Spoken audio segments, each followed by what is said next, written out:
반갑습니다. 오늘 설교 제목은 욥의 결혼 잘한 일인가 못한 일인가 에스더는 이라고 설교 제목 정했습니다. 무슨 얘기할 것 같습니까? 결혼 얘기할 것 같죠. 오늘 본문이 어디예요? 욥기예요. 욥기에서 결혼 설교 들어본 적 있습니까? 없죠. 제가 왜 욥기 말씀으로 말씀 정했냐면 이번 주 성경 읽을 통독 본문이 어디부터 어디까지입니까? 모르는군요. 에스더부터죠. 이제 토요일부터 에스더부터 시작했어요. 에스더에서 에스더는 10장까지 있으니까 끝나고 욥기가 시작이 되죠. 그래서 에스더서와 욥기 가지고 사부 예배, 청년부 예배 말씀 나눠야 되는데 처음 이제 설교 스케줄이 정해졌을 때는 욥기를 가지고 설교하고 싶었었어요. 욥기의 주제가 뭡니까, 여러분? 고난. 누구의 고난입니까? 욥이 고난 당하잖아요, 그죠? 잘 모릅니까? 네, 욥이 고난 당하는데 제가 생각하기에 욥기의 주제는 의인의 고난이 아니에요. 물론 욥이 고난을 당하지만 욥이 고난 당한 이유가 있습니다. 욥이 고난 당한 이유가 있어요. 그건 나중에 욥기 설교를 나중에 다시 할 기회가 있으면 욥기에 대해서 자세히 욥에 대해서 얘기하는 시간을 가지면 좋겠고요.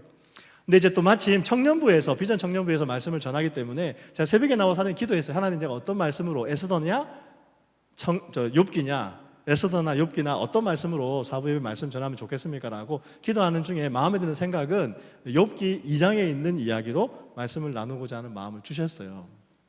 그래서 오늘 이 본문을 정했는데 오늘 본문에서 어떤 이야기가 나옵니까? 일단 우리가 읽은 본문에서만 보면 욥이 발바닥에서 정수리까지 몸에 종기가 났어요. 머리부터 발끝까지 다 종기가 난 거죠. 근데 종기가 나서 욥이 어떻게 했습니까? 제 가운데 앉아가지고 질그릇 조각으로 자기 몸을 긁을 수밖에 없었어요. 여러분, 아토피나 피부염 때문에 몸이 이제 간지러워서 그거 긁어본 적 있는 분 계시죠? 근데 온몸에 종기가 난 거예요. 그래서 제 앉아가지고 자기 몸을 질그릇 조각으로 긁으니까 욥의 아내가 등장합니다. 욥의 아내가 등장해서 욥에게 뭐라고 얘기합니까? 당신이 지금 이 지경인 당신이 지금 하나님 앞에서 온전함을 지키겠느냐? 차라리 그냥 하나님을 욕하고 죽으라고 얘기해요. 그랬더니 욥이 뭐라고 대답합니까? 뭐라고 대답했어요? 성경에 다 있잖아요. 여러분, 컨닝하고라도 좀 얘기해봐요. 뭐라고 답했습니까? 네, 당신이 어리석은 여자처럼 말한다고 얘기해요. 그러고 그 다음 욥이 뭐라고 얘기합니까? 우리가 하나님께 복도 받았은즉 화도 받지 않겠느냐라고 욥이 입술로 범죄하지 않았다라고 성경은 우리에게 이야기해 줍니다. 사탄이 욥의 발바닥부터 정수리까지 종기가 나게 하는데 이건 사실 첫 번째 일이 아니에요. 사단이 욥을 고난당하게 한 첫 번째 일이 아닙니다. 첫 번째 일이 있죠. 첫 번째 일은 어떻게 된 겁니까? 네, 첫 번째 일은 욥이 모든 재산을 자기가 가진 것을 다 잃은 일이었죠. 어떻게 이런 일이 생깁니까? 하늘에 하나님의 회의가 있습니다. 그래서 하나님의 아들들이 오고 사탄도 하나님의 아들들의 회의에 참여하죠. 근데 하나님이 사단에게 물어보죠. 내가 어디를 다녀왔느냐? 그랬더니 사단이 여기저기 두루두루 다녀왔습니다 라고 그 사단이 대답을 해요. 그랬더니 하나님께서 뭐라고 말씀하시냐면 사단에게 내가 내 종 욥을 유의하여 보았는가라고 물어보세요. 그리고 욥에 대해서 이야기하기를 욥처럼 악에서 떠나고 온전하고 순전한 사람이 없다라고 하나님이 욥을 이야기하십니다. 욥의 이야기를 먼저 꺼낸 분이 누굽니까? 하나님이 먼저 이야기를 꺼내세요. 그리고 사단에게 하나님이 욥을 자랑하세요.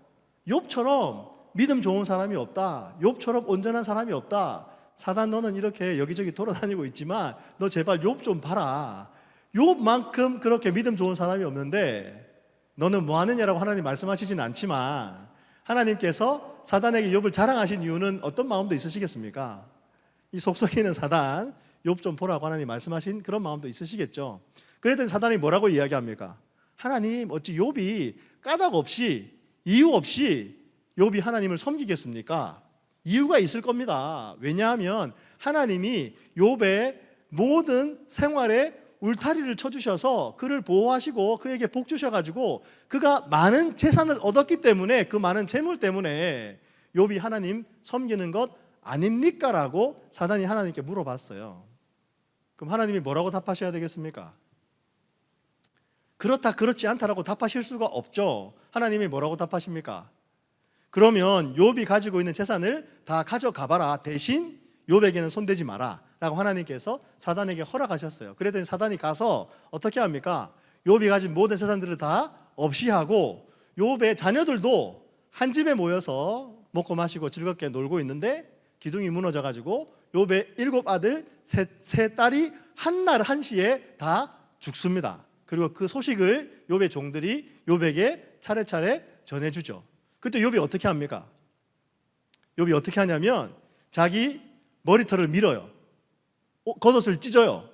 그리고 엎드려가지고 하나님께 기도합니다. 주신 자도 여호와시고 가져가신 자도 여호와시라고, 내가 어머니의 품속에서 알몸으로 나왔으니까 내가 알몸으로 돌아가겠다라고 욥이 이야기하고 욥이 입술로 범죄하지 않습니다. 그래서 첫 번째 욥의 고난이 시작이 된 거죠. 근데 그 첫 번째 고난이 시작되고 난 다음에 하늘에 또다시 하나님의 천사들의 모임이 있습니다. 그래서 하나님께서 사단에게 내가 어디를 다녀왔느냐 그랬더니 또 사단이 내가 여기저기 다녔습니다라고 이야기하죠.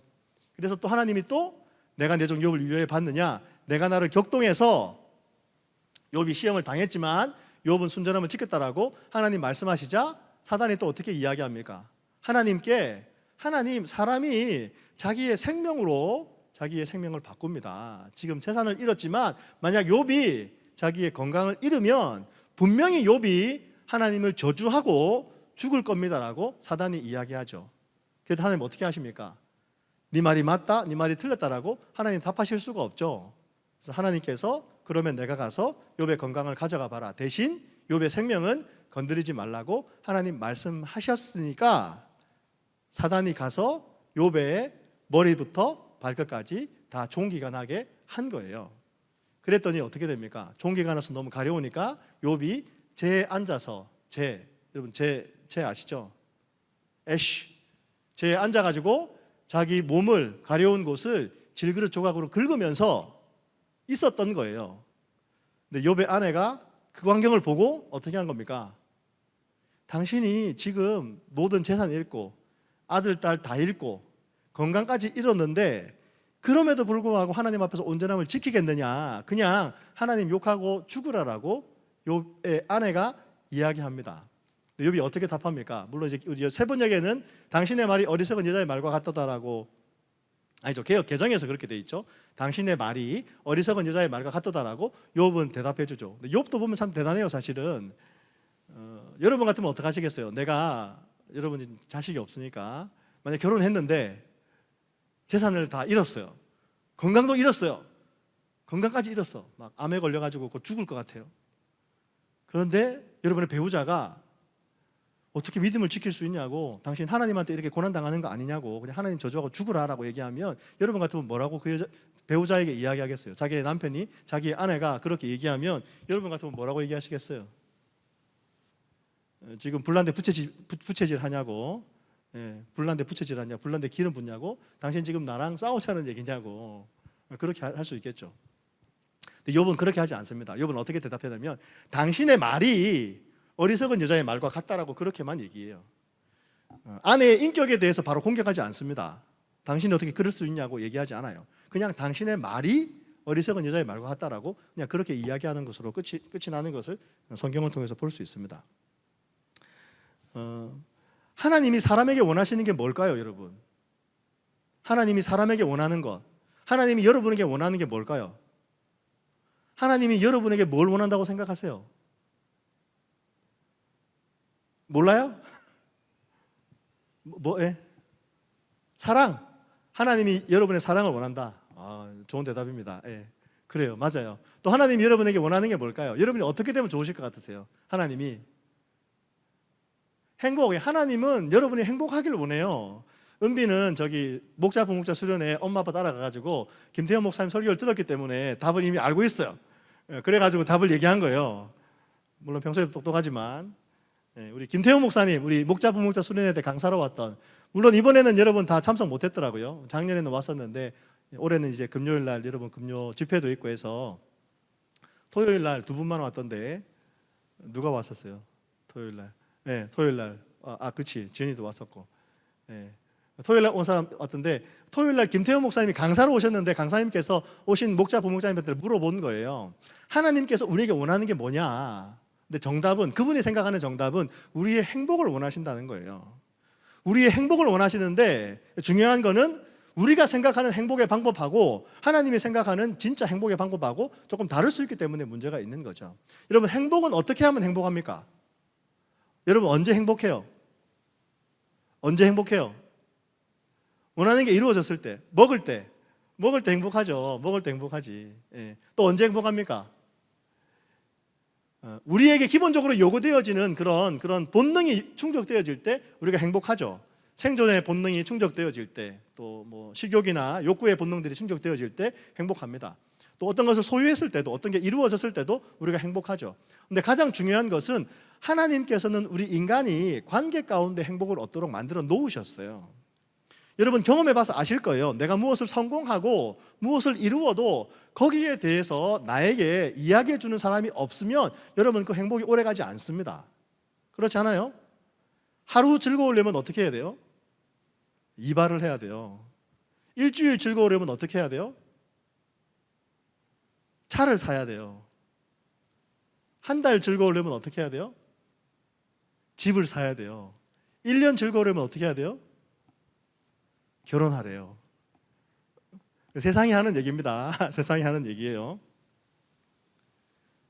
행복하려면 관계에서 행복을 얻을 수밖에 없어요. 근데 세상에서 가장 가까운 관계는 부부 관계입니다. 부부 관계. 우리 한국에는 촌이라는 것도 있잖아요. 촌. 부부의 촌수는 0촌이에요. 부모님과 자식은 1촌. 형제끼리는 2촌이죠. 3촌은 뭡니까? 위로는 부모님의 형제나, 그러니까 2촌 더하기 1촌 하면은 1촌 더하기 2촌 하면은 3촌이 되는 거고, 밑으로도 그죠? 2촌 더하기 1촌. 그러니까 내 형제의 자식이다. 그러면 이제 3촌이 되는 거죠.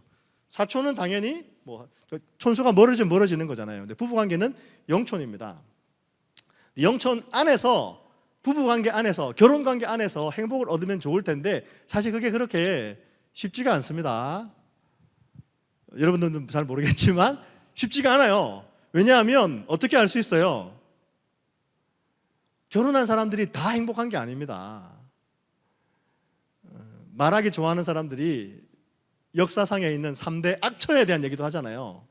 3대 악처, 소크라테스 아내, 톨스토이 아내, 그 다음에 역사상의 사람을 얘기하면 뭐 모차르트의 아내도 얘기하던데 성경에 나오는 욥의 아내도 포함이 되어 있는 그런 악처에 대한 얘기도 있습니다. 왜냐하면 그 악처가 돼서 남편을 괴롭게 하니까 그게 세상 사람들 입에 오르락내리락 거린 거죠. 제가 또 찾아보니까 악부에 대한 얘기는 없더라고요. 악한 남편에 대한 이야기는.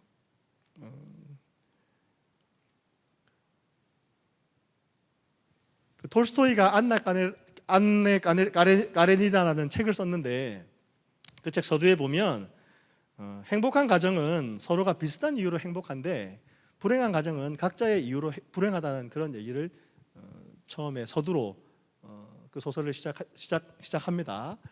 톨스토이가 자기 아내가 그렇게 악처였기 때문에, 자기 가정에서 그렇게 행복을 못 찾았기 때문에 그런 이야기를 하지 않았나, 그런 이야기를 하는 사람도 있습니다. 성경에도 수많은 부부의 이야기가 나오죠. 아담과 하와부터 시작해서 첫 번째 부부였던 아담과 하와의 이야기도 있고, 아브라함과 사라의 이야기, 이삭과 리브가, 그다음에 삼손과 들릴라 얘기도 나오고요, 그죠? 또 예수님의 부모님이었던 요셉과 마리아의 이야기도 나오고, 성경에 수많은 부부의 이야기가 나오는데 아직 결혼하지 않은 청년들에게 일생일대의 관심사 아닙니까? 결혼이라는 게. 그렇죠. 저는 결혼한 지 올해로 23년 차를 지나고 있습니다. 제가 이제 설교 준비하면서 또 찬양하면서 내가 결혼한 지 23년 됐다 생각해 보니까 여기 아직 대학 다니는 친구들 누구 있어요? 대학 다니는 친구들. 학부생, 대학원생 말고 23살 밑으로 23살 밑도 있어요. 내가 결혼하고 난 다음에 태어난 우리 친구들이 청년부에 앉아 있는 거예요. 참 나이가 많다는 생각을 하게 됐는데, 올해로 결혼한 지 23세가 지나가고 있습니다. 저도 이제 결혼을 해야 될 때 어떤 자매랑 결혼해야 될까, 어떤 사람이랑 결혼해야 될까, 그런 고민들이 많았고, 또 청년의 때이기 때문에 사실 미래에 대한 불안감들이 있죠. 또 저는 이제 대학 다니면서 선교단체 훈련 받으면서도 이 풀타임 사역에 대한 부르심에 대한 그런 생각들이 있었기 때문에 내가 대학 졸업하고 그냥 일반 직장에 가지 않고, 저는 이제 학부에서 기계공학 전공했는데 저는 대학 졸업을 IMF 전에 했어요. IMF를 모르는 친구도 많을 텐데 대학 졸업을 IMF 전에 했는데, IMF 전에는 기계공학과 졸업하면은 보통 직장에 잘 가던 그런 때였었어요. 그러니까 회사에서 학교에 티켓을 3장 보내주면은 반장 형님이 어디 뭐 LG에서 무슨 티켓이 왔는데 갈 사람, 면접 보러 갈 사람, 그러면 내가 가겠다 그러면은 과 사무실에서 티켓 받아가지고 면접 보러 가고 그런 때였거든요. 근데 이제 저는 이제 신학교에 대한 마음이 있었기 때문에 이제 신학교에 갈 거도 생각하고, 신학교에 갈 거를 생각하면은 결혼하는 것도 더 어렵잖아요. 어떤 자매를 만나야 될지, 또 우리도 이제 교회 사역을 해야 되니까 어떤 성숙한 자매님을 잘 만나야 내가 교회 사역을 잘 할 수 있을까, 그런 고민들이 있었기 때문에 결혼을 생각할 때에 많은 생각들이 있었습니다. 근데 지금 이제 결혼해가지고 23년 넘게 살아가고 있는 거죠. 욥의 아내가 욥이 그런 고통과 고난을 당했을 때에 왜 욥에게 지금 당신이 이런 지경에 다다랐는데 하나님 앞에서 온전함을 지키겠느냐, 하나님을 저주하고 죽으라라고 얘기했을까 생각해 보면, 여러분들은 어떻게 생각하세요? 욥의 아내가 그럴 만하다고 생각합니까? 아니면 어떻게 그럴 수 있을까라고 생각합니까? 어떻게 생각하세요? 성경 읽으면서 무슨 생각하면서 성경 읽었어요? 욥의 아내가 그럴 만합니까? 욥이 그냥 그런 고통 속에서 하나님 저주하고 죽는 게 낫겠다라고 생각하는 게 이해가 돼요? 아니면 아니 어떻게 그런 얘기를 남편한테 할 수 있을까라고 생각이 되시나요? 이해하는 쪽은 그렇게 얘기할 수 있겠죠. 욥의 아내도 욥이 모든 걸 잃을 때 같이 잃은 거잖아요. 그렇지 않아요? 욥이 재산을 잃을 때 욥의 아내도 재산을 잃은 거예요. 그죠? 양이 7,000마리, 소가 3,000마리, 낙타가 뭐 엄청나게 많은 그런 재산을 갖고 있었는데, 욥의 아내도 욥이 재산을 잃을 때 그 재산을 잃은 겁니다. 욥이 자식을 잃을 때에도 욥의 아내도 자녀를 잃은 거예요. 자녀 1명 잃는 것도 너무너무나 슬픈 일인데 자녀 10명을 한꺼번에 잃었다고 생각해 보세요. 자녀 10명을 잃는다는 게 상상이나 되겠습니까, 여러분? 근데 그런 아픔을 겪었던 욥의 아내죠. 그러니까 그런 아픔을 겪었을 때에, 그런 고통이 있을 때에 그 마음 가운데에 하나님에 대한 어떤 생각을 가졌겠습니까? 하나님 정말 살아계시다면, 하나님 정말 선하시다면 어떻게 이런 일이 일어날 수 있을까? 그렇게 욥의 아내도 고민할 수 있었겠죠. 그런데 첫 번째 욥이 모든 재산을 다 잃었을 때, 자식들을 잃었을 때에 욥의 아내는 욥에게 어떤 이야기를 했는지 성경은 기록하지 않습니다.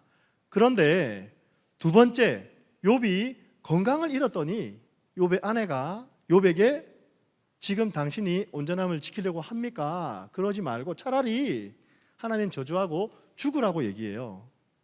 왜 그랬을까요? 욥이 재산을 잃었을 때는 욥의 아내의 마음 가운데 어떤 생각이 있었겠어요? 물론 이건 해석입니다, 여러분. 성경에서 말하고 있는 바는 아니에요. 해석입니다. 설교자의 해석이에요. 욥의 아내가 욥이 건강할 때는 뭐를 기대했겠습니까? 다시 욥이 일어나서 재산을 모을 수 있기를 기대할 수 있겠죠. 그런데 지금 욥이 건강까지 잃었어요. 발끝에서 머리까지 종기가 나서 아무것도 할 수 없어요. 일도 못해요. 자기가 돌봐주지 않으면 이 사람이 과연 살 수 있을까라고 고민할 수밖에 없는 상황이 되었습니다. 이 사람이 과연 재기할 수 있을까? 다시 시작할 수 있을까라고 욥의 아내가 생각할 만하죠. 그런데 그때에 욥의 아내는 사단이 하나님께 한 이야기 그대로 욥에게 한다는 것을 성경이 이야기해 줍니다. 사단이 뭐라 그랬습니까? 하나님이 욥의 모든 것을 다 가져가시면 욥이 분명히 하나님 저주하고 죽을 겁니다라고 얘기했는데, 지금 욥의 아내는 욥에게 하나님을 저주하고 죽으라라고 이야기하고 있는 거죠. 여러분 같으면 그 상황에서 어떻게 하시겠습니까? 여러분이 만약 욥의 아내라면 욥에게 어떤 이야기를 하시겠어요? 만약 여러분의 남편이 하나님을 잘 섬기다가 믿음도 좋아서 믿음도 좋을 뿐만 아니라 게다가 일도 잘하고 능력도 있어가지고 사회에서 성공하고 명예도 얻고 권력도 얻고 세상 사람들이 부러워할 만큼 많은 것을 가졌다가 어느 날 갑자기 하나님이 아니고서는 설명할 수 없을 그런 고난을 당하고 있는 그때에 그 사람이 건강까지 잃어버렸어요. 그 상황에서 여러분은 여러분의 남편에게 뭐라고 얘기하겠으며, 만약 여러분의 아내가 내가 그런 상황인데 나에게 지금 하나님 저주하고 죽으라고 이야기하면 여러분 같으면 어떻게 하시겠어요? 거꾸로도 얘기할 수 있겠죠. 여러분의 아내가 사회에서 성공하고 명예도 얻고 능력 있는 아내예요. 자식도 많이 낳았고 세상 부러울 것 없이 너무나 아름답게 그렇게 가정을 이루고 있었는데 갑자기 아내가 고난과 고통을 당하고 있는 중에 그 사람이 믿음을 지키려고 하고 있어요. 그럼 여러분 같으면 여러분 아내에게 뭐라고 얘기하시겠습니까?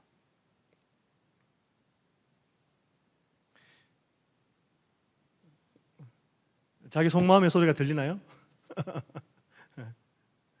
여러분, 그래서 결혼을 준비할 때 어떤 사람이랑 결혼해야 되겠습니까?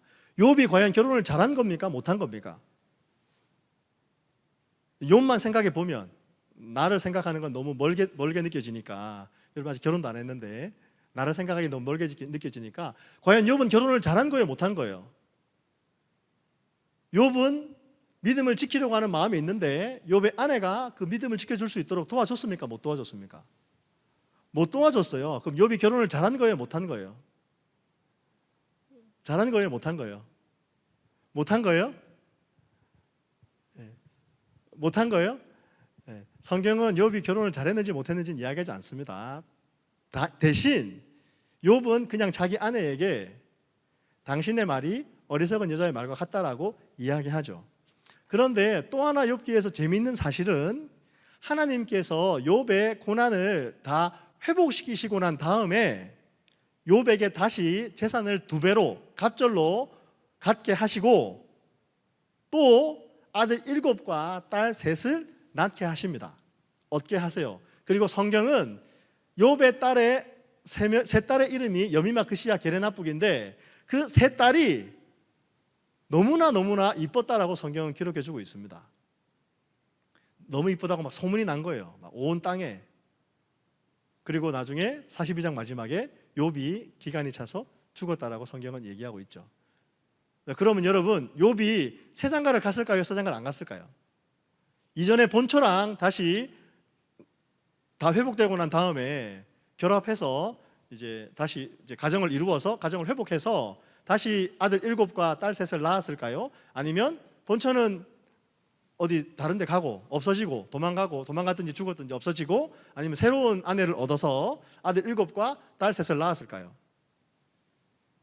어땠을 것 같아요? 어땠을 것 같으세요?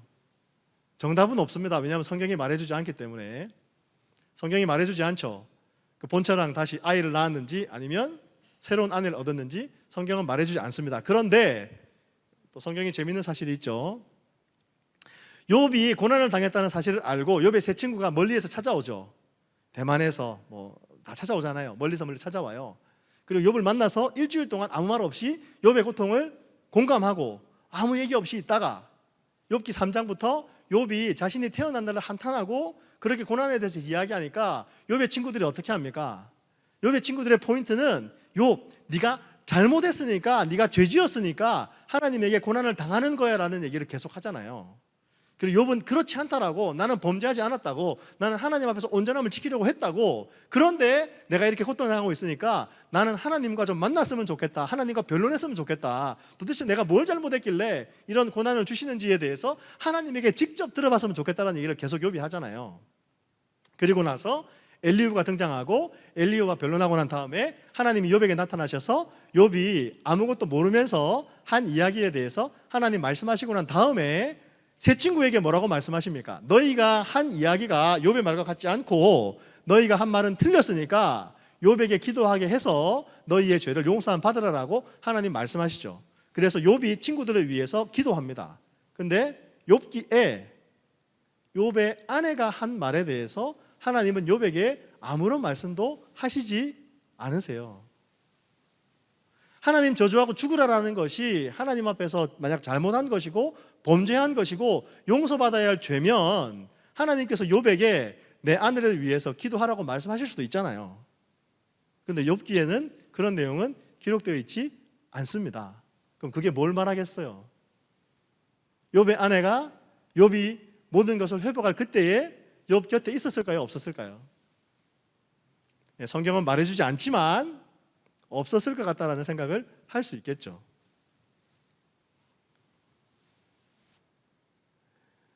사랑하는 여러분, 청년 여러분, 여러분 결혼을 준비할 때에 어떤 배우자를 만날 것인가, 어떤 사람과 내가 행복한 결혼 생활을 할 것인가도 너무너무 중요해요. 하지만 욥기를 통해서 우리가 배우기 원하는 것은 하나님 앞에서 온전함을 지키기로 결단하고 살아가면 여러분의 결혼 생활은 하나님께서 복 주시는 결혼 생활이 되지 않을 수 없습니다. 내가 하나님의 선하심을 믿고 그 선하심을 의지하면서 그 인생을 살아가는 사람이라면 이렇게 욥처럼 자기가 잘못해서 당하는 고난이 아닌 하나님의 자랑하심에 의해서, 사단의 질투에 의해서 고난을 당한다 하더라도 하나님께서 그 고난을 회복시킬 때가 있다는 것을 욥기가 우리에게 이야기해 주는 거죠.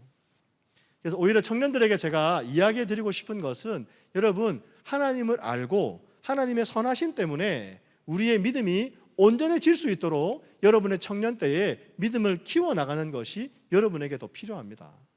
어떤 배우자를 만날 것인가도 중요하지만 여러분 내가 어떤 배우자가 될 것인가가 더 중요한 일이에요. 내가 준비되어 있지 않으면 내가 온전함에 대해서, 하나님에 대해서, 믿음에 대해서, 인생에 대해서, 삶에 대해서, 삶에서 일어나고 있는 질병이나 고통이나 그런 고난에 대해서 어떻게 반응해야 될지 준비되지 않으면, 머리로라도 알고 있지 않으면 막상 그런 고난이 닥쳤을 때에 내가 하나님 앞에서 어떻게 반응할지 사실 아무도 모릅니다. 욥의 아내라고 욥에게 그렇게 하나님 저주하고 죽으라고 이야기하고 싶었겠어요? 욥이 많은 재산을 가지고 있고 건강하고 자기를 잘 돌봐줄 수 있는 그런 상황이라면 욥의 아내는 욥을 잘 돌봐 주었던 그런 사람이었을 것입니다. 자식 10명 낳아주는 것도 보통 일이 아니잖아요, 그죠? 10명 낳아서 10명 키우는 것도. 근데 그런 고난이 닥쳤을 때에 욥의 아내의 마음 가운데에, 물론 사단이 준 생각일 수도 있겠죠. 사단이 욥의 아내를 이용해서 욥이 시험 가운데 들어서 하나님 저주하고 죽기를 바라는 마음에 그 여인의 입술을 이용했을 수도 있지만, 만약에 욥의 아내의 마음 가운데에 욥과 같이 하나님 앞에서의 온전함을 지키기로 결단하면서 살아왔었다면 욥의 아내는 욥에게 그런 얘기를 하지 않았겠죠. 욥이 고통당한 이유는 단 한 가지입니다. 하나님께서 욥을 자랑하셨기 때문에 그런 거예요. 사단에게 내가 내 종 욥을 유의하여 보았느냐라고 하나님이 자랑하셨기 때문에 욥은 고통을 당한 겁니다. 그리고 그 하나님의 질문, 사단의 질문, 사람이 어찌 까닭 없이 하나님을 섬기겠습니까? 욥은 분명 하나님께서 주신 것 때문에, 하나님께서 주신 축복 때문에, 하나님께서 주신 재산 때문에, 하나님께서 주신 건강 때문에 욥이 하나님을 섬기는 겁니다라고 사단이 질문했을 때에 하나님은 욥의 인생을 통해서, 욥의 고난받는 삶을 통해서 사단에게 대답하셨다는 것을 욥기를 통해서 우리가 배우기 원합니다. 근데 또 우리가 기억하기 원하는 게 있죠. 욥이 하나님을 사랑하는 이유는, 욥이 하나님을 섬겼던 이유는 하나님께서 욥에게 주신 것 때문이 아니었죠. 욥은 왜 하나님을 섬겼습니까? 욥이 왜 하나님을 섬겼어요? 사단에게 뭐라고 욥이 그의 인생으로 대답한 겁니까? 욥은 왜 하나님을 섬겼을까요? 욥은 왜 온전함을 지켰을까요? 왜 욥은 입술로 범죄하지 않았을까요? 욥이 믿음을 지킨 이유가 뭐라고 생각하세요, 여러분? 왜 욥이 믿음을 지켰을까요? 그냥 쉽게 생각해도 욥은 하나님 앞에서 그 하나님을 버리고 싶은 마음이 없었던 거죠. 하나님 버리고 싶은 마음이 없었던 거예요. 자기 재산을 다 잃어도, 건강을 잃어도 하나님 저주하고 싶은 마음이 없었던 거예요. 그걸 우리가 어떻게 표현할 수 있죠? 욥도 욥의 마음 가운데에 하나님을 귀히 여기고 하나님을 사랑하는 마음이 있었던 거예요. 하나님 좋은 분이라는 것을 욥이 알고 있었고, 하나님 선한 분이라는 것을 욥이 알고 있었던 거죠. 그래서 욥이 하나님 사랑하기 때문에 하나님 저주하지 않은 거죠. 하나님 선한 분이라는 것을 알고 있었기 때문에 욥이 하나님을 버리지 않은 겁니다. 사랑하는 여러분, 여러분도 여러분의 삶 가운데에 하나님이 누구신지를 아는 것이 너무너무나 중요해요. 하나님 선하시다는 것을 머리로 아는 것이 아니라 우리의 삶을 통해서, 우리의 삶의 경험을 통해서 하나님의 선하심을 믿음으로 고백하는 것이 우리의 삶 가운데 너무너무 중요하다는 것을 우리가 기억해야 되죠.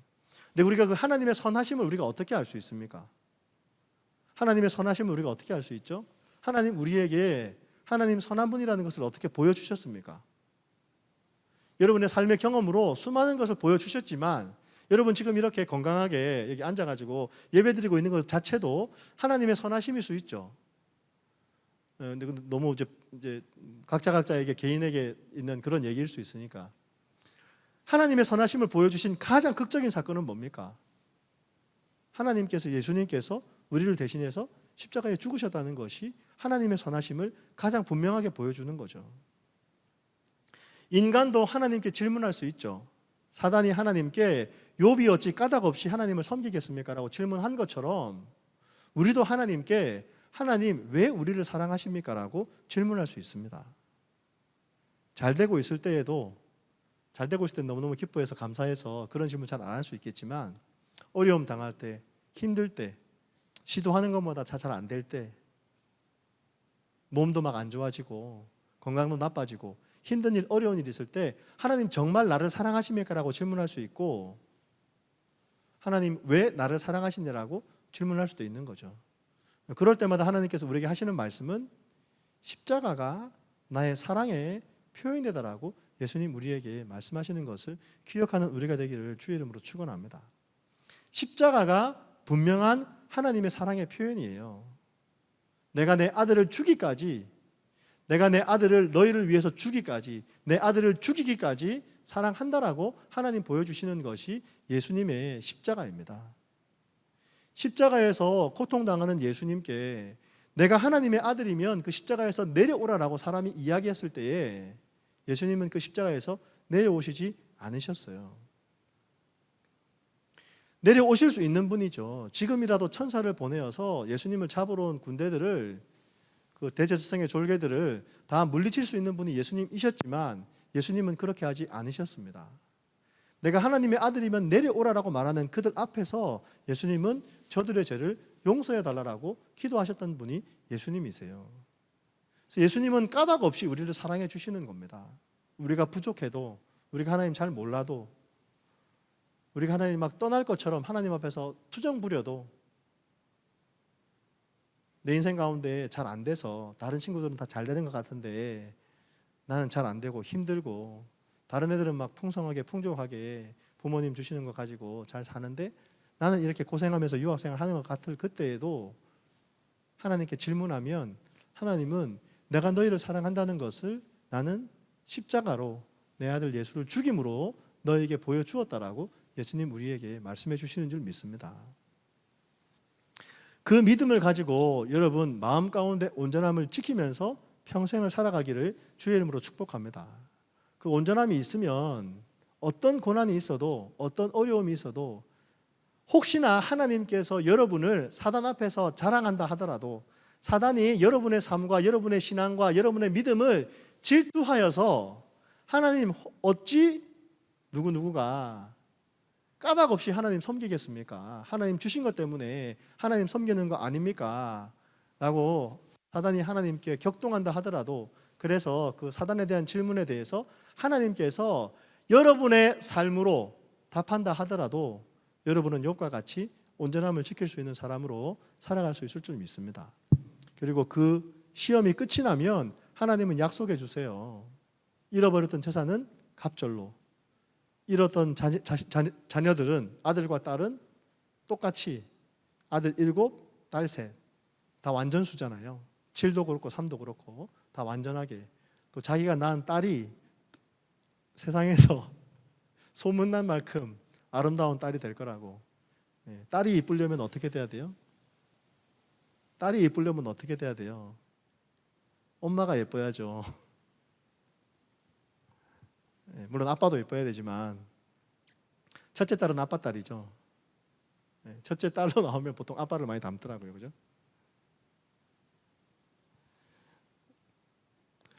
결혼은 예수 그리스도의 성품을 닮아가는 과정입니다. 결혼이라는 것은 하나님 앞에서의 온전함을 내 삶 가운데 실천해 보는 시간인 거예요. 결혼했다고 여러분 다 해결되는 게 아닙니다. 저도 와이프랑 엄청나게 연애하면서 매일매일을 즐겁게 아내를 그리워하고 사랑하고 좋아해서 결혼했지만 결혼하고 난 다음에 싸웠을까요? 안 싸웠을까요? 네, 싸워요. 지금도 가끔 지금 당신 나랑 싸우려고 그러는 거냐? 라고 물어볼 때도 있는 그런 삶을 살게 됩니다. 하지만 그럼에도 불구하고 하나님의 선하심을 인정하기 때문에 계속해서 결혼 생활을 지켜가는 거예요. 결혼 생활은 지켜야 되는 겁니다, 여러분. 결혼은 지켜야 돼요. 욥도 자기의 눈하고 언약을 맺었습니다. 어떤 언약을 맺었냐면 내가 처녀를 주목하지 않겠다라고 자기의 눈과 언약을 맺었어요. 그 얘기가 무슨 얘기냐면 새 번역은 어떻게 번역했냐면 그 구절을 내가 젊은 여자를 음탕한 눈으로 보지 않겠다라고 그렇게 얘기하고 있어요. 욥은 그렇게 온전함을 지킨 겁니다. 형제님들이 다 보는 거에 약하잖아요. 지금도 형제님들 가끔 혼자서 젊은 여자를 음탕한 눈으로 보는 분도 있을 텐데 욥은 재산이 많았음에도 불구하고 하나님 앞에서 온전함을 지키기 위해서 자기의 눈과 그렇게 언약을 맺었던 거예요. 그게 욥기 31장 1절에 기록되어 있습니다. 그리고 자매들도 마찬가지일 수 있죠. 어쨌든 죄 지을 수 있는 결혼 생활을 무너뜨리려는 일들이 세상에 너무나 많은데 하나님 앞에서의 온전함을 지키려는 두 사람이 만나서 결혼 생활을 유지해 가면 그게 행복한 결혼 생활이 될 수 있는 거예요. 여러분, 어떤 결혼 생활이 여러분의 이상적인 결혼 생활입니까? 세상에서는 그 모델을 주기가 너무나 어려워요. 세상 미디어가 그렇게 아름답게 결혼 생활을 유지하는 사람들에 대해서 별로 관심이 없습니다. 세상 미디어가 관심 있는 건 뭡니까? 그냥 유명한 사람들, 그냥 뭐 우리 실명을 대서 좀 그렇지만 송송 커플들이 어떻게 결혼해서 어떻게 이혼했는지 그런 것만 관심이 있는 거예요. 하지만 성경은 우리에게 온전함을 지키려는 두 사람이 만나서 믿음을 지키면서 살아가면 하나님께서 그 결혼을 축복하실 것을 우리에게 말씀해 주는 거죠. 게다가 결혼은 예수님과 교회의 관계를 이야기하는 거라고 성경은 말씀해 줍니다. 교회와 예수님과의 관계가 남편과 아내의 관계라는 것을 보여주는 거예요. 예수님께서 교회를 위해서 어떻게 하셨습니까? 자기 생명을 내어주셨죠. 교회를 사랑하세요. 형제들이 그렇게 아내를 사랑해야 되는 거예요. 교회는 어떻게 합니까? 머리 대신 그리스도께 순종하는 것이 교회입니다. 자매님들도 형제님들에게, 신랑에게 그냥 까닭 없이 순종하는 것도 배워가는 거예요. 형제는 자기 아내를 정말 자기 생명처럼 사랑하는 것도 배워가는 거죠. 여러분, 미디어에서 그런 거 찾기가 쉽지 않습니다. 제가 설교 찬양으로 우리 김상진 형제가 부른 너를 선택한다까지 찬양하기를 원한다 그랬는데요. 여러분, 가사를 잘 한번 묵상해 보면 좋겠습니다. 이 너를 선택한다는 가사는 하나님께서 우리에게 말씀해 주시는 내용도 되고, 결혼 관계에서 남편과 아내가 남편이 아내에게, 아내가 남편에게 해 주어야 될 얘기도 되는 거예요. 결혼할 때, 주례할 때, 요즘은 그런 얘기 잘 안 하겠지만 저희 결혼할 때만 해도 주례사 중에 검은 머리가 팥뿌리가 될 때까지 아플 때나 재산이 많을 때나 재산이 없을 때나 건강할 때나 건강을 잃었을 때나 남편이 아내에게, 아내가 남편에게 그 언약을 지켜나갈 것을 얘기를 했는데 요즘은 어떤지 잘 모르겠어요. 결혼 관계를 잘 지키려면 남편도 아내에게 당신이 어떠한 상황에 있든지 간에, 아내도 남편에게 당신이 어떠한 상황에 있든지 간에 나는 당신을 사랑하기로 선택하고 당신이 나의 남편이며 당신이 나의 아내라는 것을 기억하는 결혼 생활이 행복한 생활이 될 것이라는 것을 우리가 기억하기 원하는 거죠.